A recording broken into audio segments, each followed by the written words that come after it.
Good afternoon, Westwood, and welcome to the Wolverine Report, Episode 9.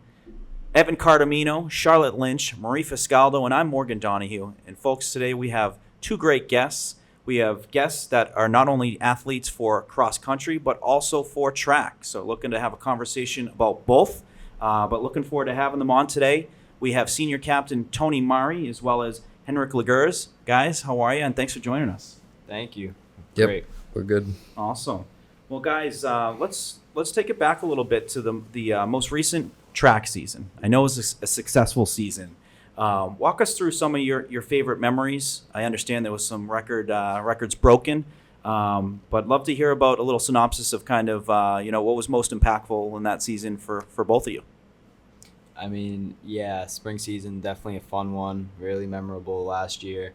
But the thing that stuck with me the most, I'd say, was the Relay Invitational, which the 4x-mile consisting of me, Graydon Gavin, Ben Metho, and Colin Greeley broke the 4x-mile that we set in the previous year. Yeah. And that was definitely fun to be a part of. Heck yeah. What was that time? 1853, right? Something around there, yeah. That's impressive. Thank you. How do you get into the invitationals? So Morgan and I are new to track and field and cross country. What does it take to kind of get into invitationals? And when you're there, what is that like? And how is that kind of different from meets? It's definitely more intense. A fellow teammate actually told me that dual meets and just the normal meets are more of like a time trial, where invitationals is more of a race. Yeah. And it has much steeper competition. It's usually like some of the fastest runners on the teams are chosen to run there. Yeah. So the invitationals are really what you want to be invited to. Yeah. So you want to perform well during the meets, so you get that invite, and the lights are a little brighter. So, yeah, it's definitely the place to PR, and it's usually where it happens too. Yeah. So you mentioned you broke the record from the previous year, which you guys had. Mm-hmm. Are all four coming back this year, or did any graduate? So 2 years ago when we broke the record, it was the same people, but except we had our now graduate Joshua Jersky. Yeah. And when he graduated, we just brought Colin Greeley back into the four, and now Graydon, Gavin, and Ben are graduating. So just me and Colin. So interesting. So there's two spots open. Sounds like. Yeah. It's. I remember when I was in high school, it would always be, do we get a running back, from football? Do we get, what are some athletes we can throw in there? Has that ever been the case for track recently, or has it been, kids that are in the program that have been kind of on the doorstep that might be a good fit, or is it a combination of kind of both? I'd say it's a combination of both. I mean, we obviously have a lot of runners who are willing to put in the work and willing to get better, like Henrik over here. Yeah. Shout out Henrik. But yeah, we're always looking for new runners, just anybody with potential. Yeah. You really don't need much to start. Just go out there, start training, and improvements will be made. For sure. I mean, I look at Ruby Codrington, terrific athlete, and she was breaking records last year. Terrific soccer player. And then when you bring in an athlete and you have great coaches that teach you a little bit about the fundamentals of how to have good form and whatnot, it's a terrific combination. Who are some of those coaches that, when athletes do come in and give it a shot, are some of the coaches that are very helpful with teaching form and things like that? Mm-hmm. You want to speak about Lyons? Yeah, I mean, Ed Lyons is our coach for cross country and distance and track. Yeah, and he's a great coach. Yeah. He really focuses on all the people who are running. He tries to recruit new people sometimes, like soccer cuts coming out. He's hoping he can get some. he's close to the field. Yeah. Well, it's the same field, same area, so yeah. Is there any sport in particular, you mentioned soccer, that Coach Lyons might choose to recruit from? Is soccer a big one? Or Soccer's definitely the big one, yeah. A lot of running in that sport. Yeah. Something interesting about him, actually, he's in the Bentley Hall of Fame for coaching. He coached a bunch of All-Americans. He's been coaching all his life. That's what he chose to do. So we're glad that he brought his talents to Westwood. Yeah. That's unbelievable. I mean, that reminds me of Joe McCabe Sr. was the hockey coach at BC High for many years, won tons of state championships. He helps out with the Westwood hockey team now. Oh, yeah, you know, that's so sick. it's like they're kind of in retirement, but they enjoy it. You know, it's there's still a lot of value to be brought. It's obviously an amazing coach and an amazing mind, and to have that resource, that's terrific. Yeah. So you mentioned the 4x4, and you got to be firing on all cylinders, not just performance wise, but just connection with your team. When you were part of those teams, did you feel like it was a brotherhood? Definitely. Yeah.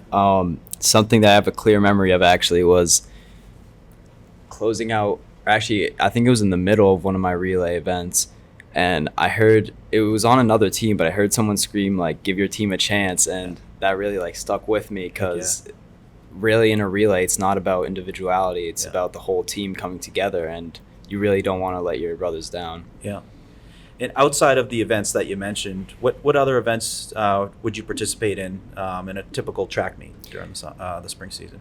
Well, in a track meet, I guess people usually run the mile in distance at least.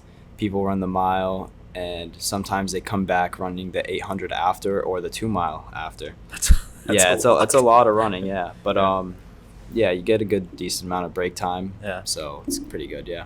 In the indoor season, they have a 200-meter track. Yeah. And so sometimes they run the 1,000 instead of 800, or the 2 mile. Yeah. And yeah. That's a lot of running. I mean, so going into that meet, there's going to be a lot of calories burned. You want to obviously maintain your performance for every event you do.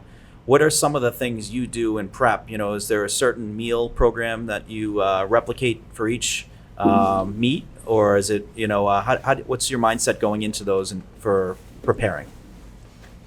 Well, we have like a pasta dinner usually before the meets. Yeah. I just try to eat a lot the day before, and the day of kind of a light, a few hours Smart. before we run. Are there any things that you eat in between? They have the gummies and stuff like that. Yeah. Have the high energy stuff. Are those factors factored in as well? I mean, honestly, I don't really put much thought into what I eat, except I know what not to eat before, and that's what I try to avoid.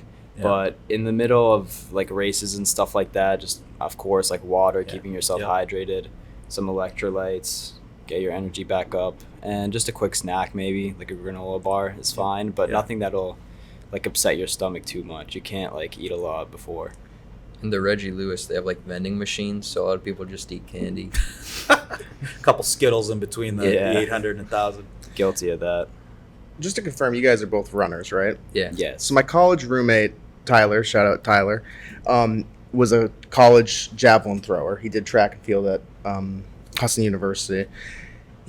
One of the parts of his training was, even though he didn't ever run, he still ran with the team. Do you guys have any sort of crossover with the throwers as well? Are you still throwing as well on top of that for the off chance that you might have it? And are there throwers running with you guys as well, or is that really not so much in that program? I mean, in the track program, there's definitely a divide between throwers, jumpers, sprinters, distance runners. But we do occasionally try to warm up together, just have a warm up run with everybody on the team, and of course we're all in the same vicinity. We all know each other. We're all friends, so it kind of still does build that team spirit. In a meet, you can do either 2 track events in one field event, or 1 field event or 2 field events in 1 track event. A lot of people just do 2 field or 2 track, but there are a handful of people who'll do both. So I admire their versatility. For but sure. I personally do not have it. Now, is there, similar to the Olympics, is there an event where someone can do all of them? I like decathlon. Decathlon? We don't have that here. College? Really. Yeah. In college. And speaking of the Olympics, super exciting watching the track. It was just explosive. Yeah, it was great. How much did you find yourself watching that, and how much did you enjoy watching USA and seeing your sport on the big stage? I mean, it was definitely great to watch. It's always a fun one. I mean, right now we have a very good rivalry between Jakob Ingebrigtsen and Josh Kerr. Yeah. But it was nice seeing USA and Hawker get that win. Yeah. I just couldn't believe where watching these meets, especially the team meets, and USA seems like they're in fourth place and completely out of it. And they just had that absolute extra in them, like on the last, like probably 30 yards. And you just see, just passed one. Now he's in third, just passed two. And then the last 5 yards winning it. Like that was probably some of the most exciting action I've ever seen. And then it being done at the highest of levels, it doesn't get any better than that. And does that, when you look at that, is that part of the reason why you got into, track and cross country? Was there runners that you saw back in past Olympics that, fired you up?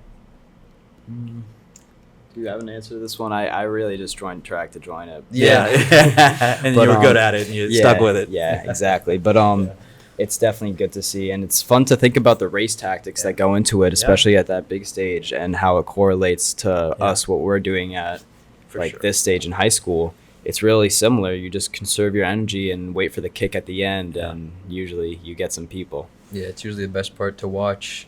Even at the end of like the big meets, like invitationals or like Tri-Valley League, you see like at the end of the 5K even, like some guys have an insane amount of energy left and they just sprint the end. Yeah. It's unbelievable. I mean, it's so mental. Yeah. When I run, I want to quit immediately, but I have to tell myself, no, you're finishing, one step at a time. What do you tell yourself when you're kind of hitting that wall? What are some of your go-tos? Do you have any mantras that push you over the top? I mean, especially like this being my last year, I think that'll definitely be a thought in my head. Yeah. You have like numerous numbers of races left, so got to make all of them count, obviously. Just push yourself to the next step. And I mean, usually I just sing a song in my head and that gets me through, but 2-minute song. And 2-minute song. I'm like, all right, I got 2 minutes left. Let's do this. Yeah. I remember Dylan Lewendon, who was on cross country last year. He told me he would just like count in his head, just like 1,000. He just keep counting. I try to, if I see someone, I'll just try to stay right behind that person for the race, and hopefully I'll like pass them in the end. That's just shut the brain down and just stride it out. It's like I'm gonna let this guy do the thinking. Autopilot is definitely on for most of the race. Yeah. Oh gosh. And the thing too about such a mental sport like that is, you have great teammates that are there supporting you, ones that aren't in those events that are cheering you on. How much does that fire you up? And if you had to point out a couple teammates that are always like, ride or die, showing up, cheering you on, the biggest cheerleader for the team, who would those be? I mean, when I think biggest cheerleader for the team, I think of our coach, actually, Jen Tian. Yeah. You always hear her. If she could be on the other side of the field, and you could still hear her cheering. It's really great to hear, and it really like pushes me to keep going. Yeah, in cross country, when you see her like multiple times in a race, she'll like go from one place to like the next and be like cheering you on. Just fire you guys up? Yeah. Heck yeah. Track is a very individual sport, but you still have meets against different schools and different teams. Mm-hmm. When you're going into a meet, is there a school that when you're going into, they're more of a rival, and they're more of when you see them on the schedule, you're kind of circling that, thinking we want to beat them and we want to have a great meet against them? I mean, they're like purely rival-wise. I know we call Medfield the border wars because we're right bordering each other. I don't know why it's not Norwood, but it's Medfield. And that's more of a rivalry than Hopkinton. Hopkinton's more of like a because they're like really good. They have a huge school, great program. I know they're really good at other sports too, so they're always one to watch. And then in that same sort of vein, are there any schools with individuals that you've come across that are great competitors, and whenever you're going up against them, you kind of like, oh, it's a little more than just going up against someone else? And I actually have a friend from Ashland, Will Child. Shout out Will. Shout out Will. He's a great competitor. He always keeps me on my toes, excuse me. And he's a great friend too. Also, Jack Daly from Medfield, right? Yep. Shout out, Jack. He works at Shaw's with two of our runners, so whenever we first Medfield, it's the Battle of Shaw's. Yeah. Who's the supreme worker? There's nothing better, a little smack talk, friendly smack talk, about the upcoming season. It makes it fun. Is there any Is there smack talk that gets involved in meets and whatnot, or is everyone just so dialed in and just kind of focused on themselves? Actually, funny story. A lot of people are focused on themselves, but instead of smack talk, we really just like play mind games the whole time. Yeah. Especially in winter, because in winter you're in such like an enclosed area, Yeah. everyone's together, and before your races, everyone's lined up. Yeah. And people next to each other are like, oh, what are you going for? Like, what are you trying to run? And every once in a while, you just be like, oh, I'm trying to run like 6:30. Yeah. And and then once the gun goes off, you just zoom out. Yeah. It's like, when you're at the Falmouth Road Race, you're talking to a girl, a guy next to you, and they're like, I'm just trying to finish. And then they do it in like 58 minutes. And I'm like, walking across the line at an hour and 25. It's like, talking about finishing, this person's, top of their age class. Yeah, it's a very similar thing, yeah. That's good. You got to save. You can't give them all the tips. Exactly. We're here. It's business. That just shows you're there for business. Yep. That's awesome. We've been asking. We've met with a number of different players this season, and we've had some great conversations. And one of the things we like to ask is, being from Westwood, growing up from Westwood, you're representing your school. And not only for these regional league matches, you also have the invitationals, which are awesome to be able to see Westwood people in these huge competitions where it brings in other schools, other divisions, things like that. You're representing us on a big stage. How cool is it to wear the W, and what does wearing the W mean to you guys, especially when you're at a big event like the invitationals? Well, I mean, Tony's been to more invitations than me. Well, I mean, like, it's a very cool experience, Yeah. especially because a select few go to them. Yeah. And in a way that kind of brings those select few together Yeah. along with the coaches, like, especially because you're the only ones there representing Westwood. Yeah. So it kind of like gives you motivation to run faster, to do it for your town and for the people that couldn't go.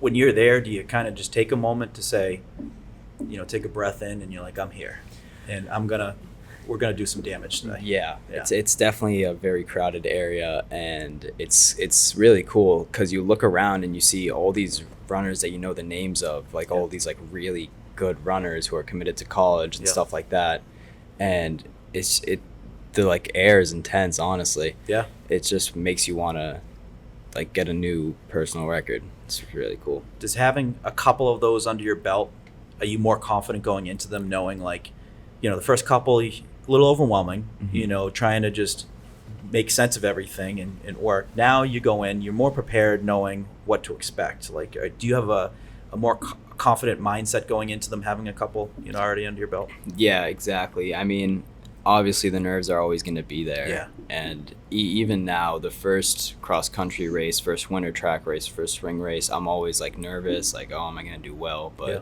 the important thing is how you finish, not how you start. So Exactly. Yeah. Exactly. Now, transitioning into the cross-country season. So the season's already started, technically, with tryouts and whatnot. Yep.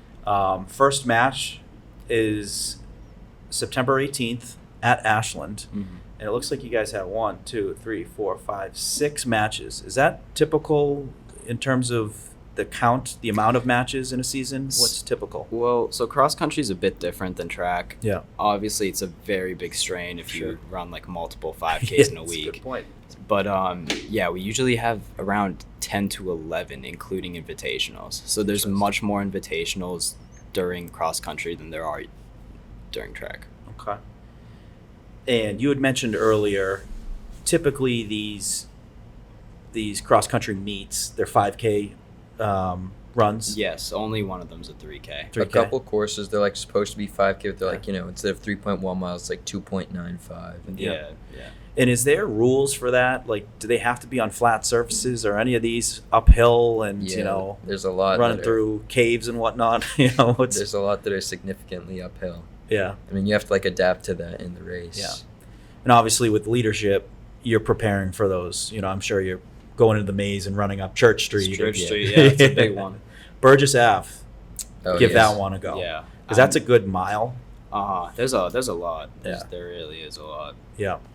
So talk about, as a leader, as a captain, what are some of the responsibilities that you are inheriting from previous captains, but also what are some of the things that you want to bring to your style of leadership to, the team and some of the younger guys to really make the most of these matches? I mean, a big one definitely that I'm inheriting from Graydon and Ben last year is just motivating myself to keep going and keep running. Yeah. Like if it's like a run on your own, just making sure you don't skip that, you go out and do it. That's definitely a big part of that. Yeah. It's just another way to keep yourself accountable. If you're going to like lead this team, you're going to have to be the one that's trying the hardest. And something that like I think I'm trying to do is I'm trying to get everyone running, like no matter your skill level, no matter your talent, just go out there, run 30 minutes, however long you want, and just go in there and compete as hard as you can. For sure. We had Kathy Delaney-Smith on a couple weeks back, and she coached basketball at Harvard for 40 years. And before that, she coached at Westwood for 11. She's the winningest Ivy League coach in any sport. And she said team bonding happens off the court. She said team bonding, it doesn't happen on the court. It happens on off-court activities. What are some of the things that you guys do off of, outside of meets that help kind of bring the team together, especially, come track season when it's important to have a good bond with your relay mates? What are some activities that you guys have done? Well, pasta dinners, of course. Yeah. But also, you're training with them, and then you see the same people in school later, and you can be like, hey, that workout yesterday, that was pretty rough.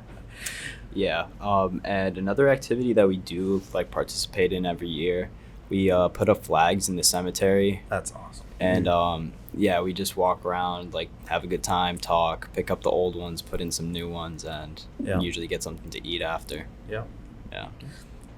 And you guys have done a great job too of memorializing the history. When I went to Westwood High School, Dick Hargraves was a big name. I'm sure it's a name that you guys hear time to time as a track guy, and I've seen over the years just keeping his memory alive, which is cool. It's awesome, especially he was a teacher in the program. He was very influential on his athletes. He was a math teacher and obviously a track coach for many years.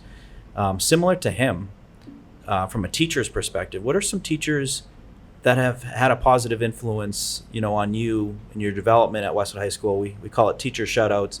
But like if there was teachers you'd give a shout-out to for really going above and beyond for you and your success, who might they be? The first person that came into my mind was Mr. Mullins. He was my chemistry teacher. Mr. Mullins, shout out Mr. Mullins. This is his second shout out. So really? Terrific job. He got a shout out from soccer captains. Oh yeah, he's a great guy. He really goes above and beyond to make sure that his students are like comfortable and they're like doing okay, even when like the stress of the workload is a lot. Yeah. But yeah, I've had him for 2 years and he's been great. I'd say, now he wasn't in the high school, but my third grade teacher, Mr. Wolf, was the best teacher I ever had. Really? Yeah, he was just like a great, like friendly guy to students. You could always like talk to him about like, I don't know, sports or. Yeah. And yeah, he made like third grade was the best year of elementary school. It's unbelievable. I mean, even a third grade teacher still having an impact on you now. Yeah. Clearly was impactful. That's awesome. What school was he at? Hanlon. So the Pine Hill now. The Pine Hill now. Big school. Really cool. That's awesome. And we've had Paul Lilla on as well. And we talk about the importance of, seasons are long. Injuries happen, especially grueling running events, football, hockey, some collision sports. Mm-hmm. How do you take care of the body? In football, we used to say, take care of the legs. They're the most important thing you can. What are you guys doing in between meets to take care of the body and staying healthy? I mean, a big thing, you can't overwork yourself. You definitely have to take those off days off or light. Yeah. And another thing you can do that we encourage you to do is stretching and rolling out your legs. Yeah. It's definitely a big part. It'll help, just like getting the massage gun. Yep. Just take like 10 minutes out of your day to do that, and it'll make you feel a lot better the day after. We mention a lot on this show, teachers, coaches, Paul Lilla, all very important people helping towards your success in athletics. But there's also your family and parents. How have your parents helped you guys get to where you are, and what does their support mean to you? Well, my parents are really supportive.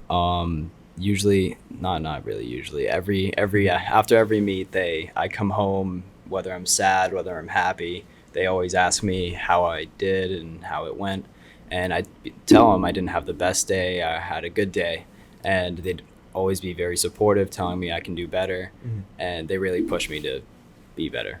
Yeah, my parents, they never really did like any sports much. My dad like lifted for a while, but they never really did any like running or anything. But when I started, they really supported me also. And you know, I was happy to like impress them with my newfound abilities of getting faster. Mm-hmm.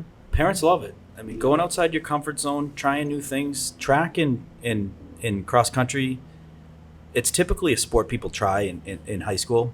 You know, you don't, unless you're part of a club. You know, I think Needham had a club where you could be part of a track club. You could do events like that. But high school, it's a big risk. You're trying out, you don't know some of the teammates, and you give it a shot. And then a lot of times people succeed, and it's so big for confidence building. And when we look at, too, the difficulty of, you know, some of these grueling 5Ks and some of these longer, you know, runs in track, it is mind over matter. And you know, what I see in activities like that, when you get through it, you feel like $1 million.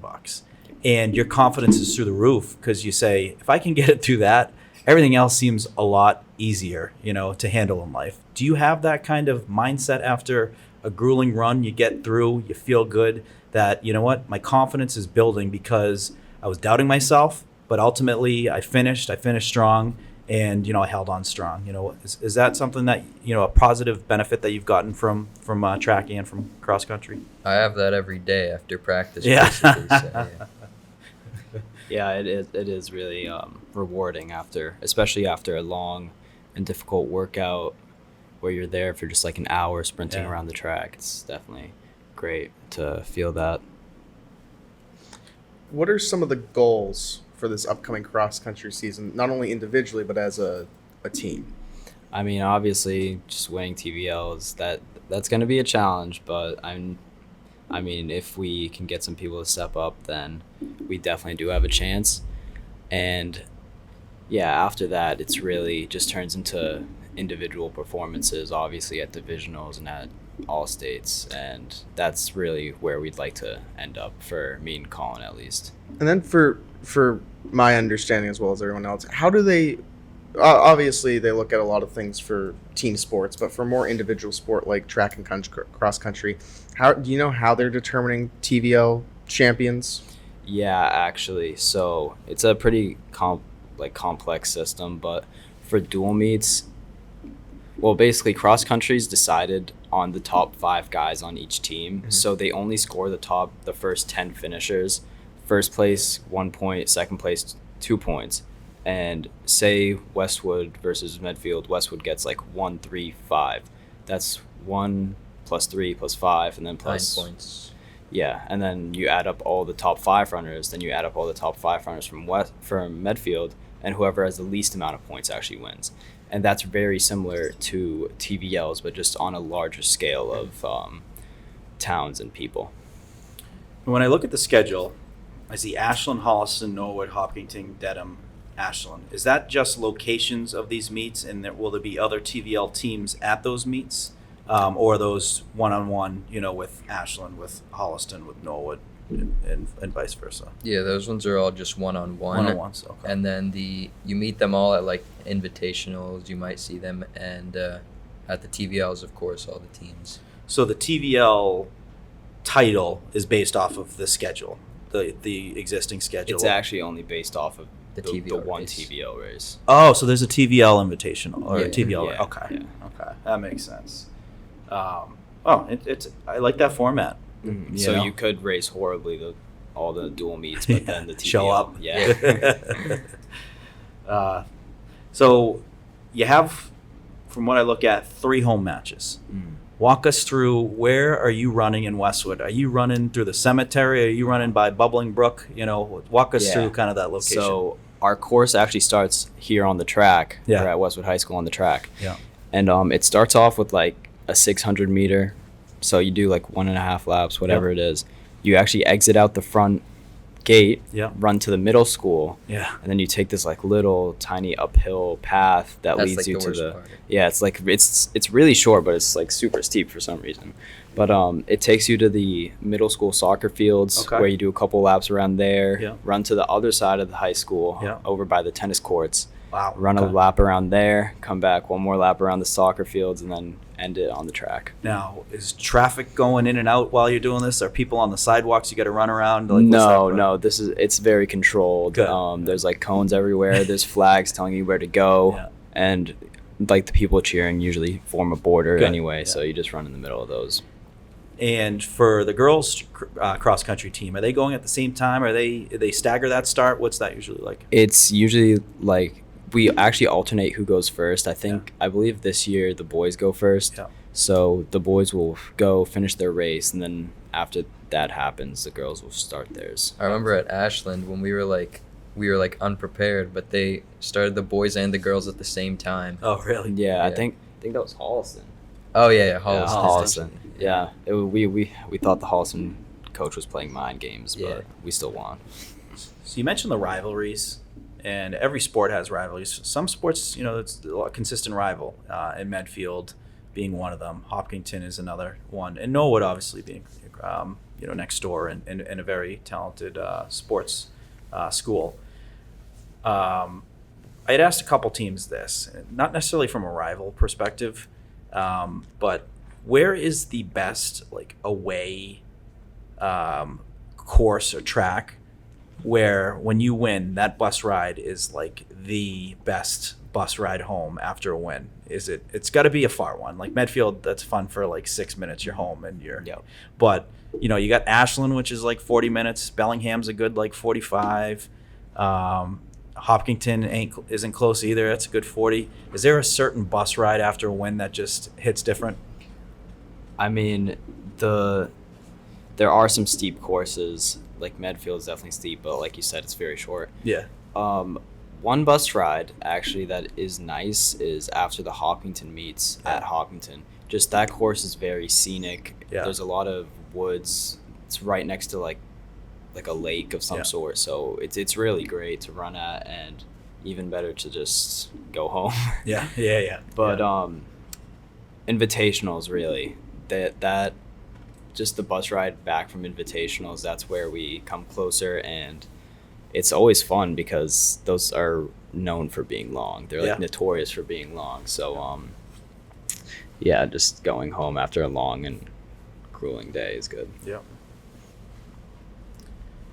Who on the team who on the team would you like to give some call outs? Who are some people that should be on our radar for this year that are going to be, some studs for the Westwood cross country team? I mean, we got my fellow captain, Colin Greeley. We're looking to do big things. Shout out Colin. I'd say my friend Owen. Yeah. He's a rising star. Hopefully cross country this year he makes some waves. Yeah. In track he did pretty well last year also. Okay. He's been consistent. He did middle school cross country and tracks. Heck yeah, nice. So he's off to a good start. Yeah. What's your outlook for the year? Is a TVL title within arm? Is it within reach, or is the competition, going to make it very difficult? I mean, we lost a lot of great runners over these past 2 years, and our top five is, like I said, it's all about the top five, and that's changed a lot this year. Sure. But we do have certain juniors, sophomores who can hopefully rise to the occasion. Yeah. Like he said, Owen Coach, he's a big one. We got Liam LaCroix, Jaden Pollard, sorry. Yeah. And hopefully with them and Henrik, we can make a great top five and great team. Yeah. Yeah. And then from the girls team too. Who are some of the female cross country runners that we should keep an eye out for and put on the radar? I mean, the big name's always Taya Pagnotti. She's been great her freshman, sophomore year, and now she's a junior, right? Yeah. Yeah, now that she's a junior. Really? I'm pretty sure big things are going to happen there. Along with Maeve Gavin. Yeah, she's the her brother was the captain Great. of the Yeah. cross country and track team last year. She's really good as well. She got really close to beating the 400 meter record as a freshman. Wow. So I think that might happen soon to be. Yeah. They have Yeah. a lot of like young prospects on. Yeah, the, Susanna Rockers is Yeah. also really good. Yeah. I mean, he's huge. It's huge. I mean, it reminds me of the girls hockey team where they had challenges with numbers, and they had the last few years they brought in 8th graders. And these 8th graders are unbelievably talented, I and they're know. contributing. Yeah, They're not even a freshman yet. Yeah, you know? they're here for a reason, right? Yeah, and you know what? It also starts with you got to have great teammates that make them feel comfortable, that show them the way, that are vocal about how we can improve as a team, with form and even just outlook, things like that. It goes a long way. Well, that's awesome. So certainly expecting a solid year for the girls team as well. Yeah. When was the last time Westwood won a TVL title for cross country? Was it 2016? I was about to say 2016. Yeah. Yeah. It hasn't been the longest, but Yeah. a TVL title would be nice. How cool would that be? It would be sick. Yeah. Senior year lifting the banner. it'd be Yeah. sick. Yeah. We've talked to a couple different teams. We cover the girls softball team, and they won their first TVL title in 41 years. That's crazy. Girls soccer's, they're super fired up for the season, and their last title I think was 2004. Yeah. So there's nothing like winning that title. And the thing is, I know you mentioned lost some good talent, but so did some other teams too. Exactly. So yeah. it's you'll be surprised when you get out there in the matches and people are stepping up. It's that's when you're gonna feel real good about we got some guys. Yeah. We got some guys that are fired up. But of the matches that you have this year, looks like you guys won all your matches last year except Hopkinton. Yeah. Is that circled twice, checked off twice on the calendar for this year? Is Exactly. that yeah. Definitely the goal. Yeah. They- That one they- is. It's gonna be. No, it's. Pretty sure It's home. It's home. yeah. It's gonna be October 16th. Mhm. So that'll be a good one. Any other of those matches this year that really have your attention that you've double clicked on? Senior night against Dedham, I believe. Dedham yeah. has just moved to the TVL large. Really? And Medfield moved down. So, yeah, we won't be facing Medfield. It's just Dedham now. And that's always interesting because we haven't faced them in the years prior. So Yeah. we really don't know how they stand and what they're looking like. Interesting. So your schedule is basically TVL large opponents. Mhm. Yes. That's what makes sense. Yeah, Okay. except for the TVL where we see Invitational. both. Yeah. And in that TVL Invitational, they have obviously a TVL large champ, TVL small champ. I think it's just Yeah, one. yeah, it's just one. Just Yeah, one? It's just Yeah. one.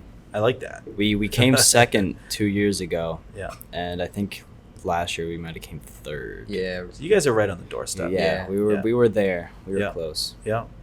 Well, that's awesome. We're excited. I mean, so I asked this question where it's December 2024.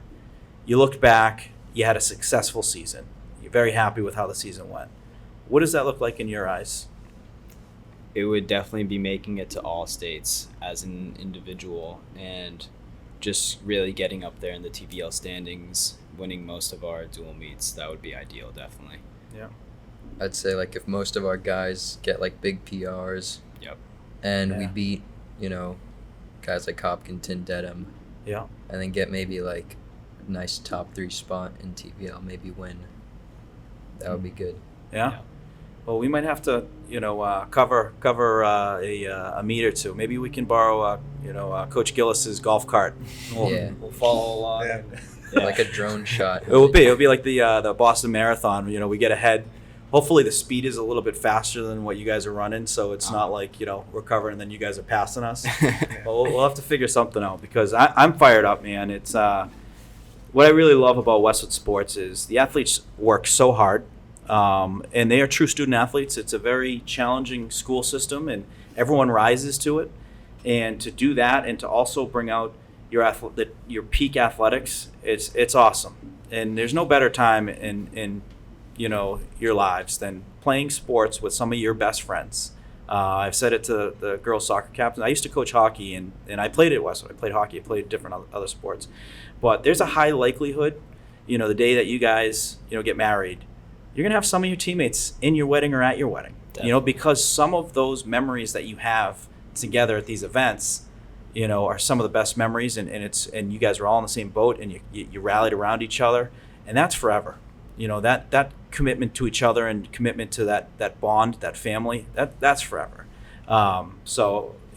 Definitely enjoy those moments, especially senior year. Before you blink, feel like it's over, and remind the guys too. Because sophomore year can blink, and a junior year goes by in a blink too.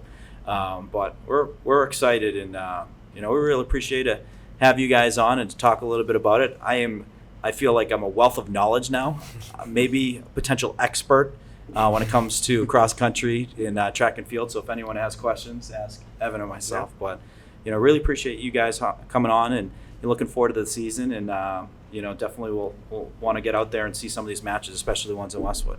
Yep. Thank you. Thank Awesome. you for having us. Yeah, thanks. Awesome. Well, thank you guys, and thank you all for tuning in. Episode 9 of the Wolverine Report. Looking forward to seeing you out on the fields, and looking forward to the next episode.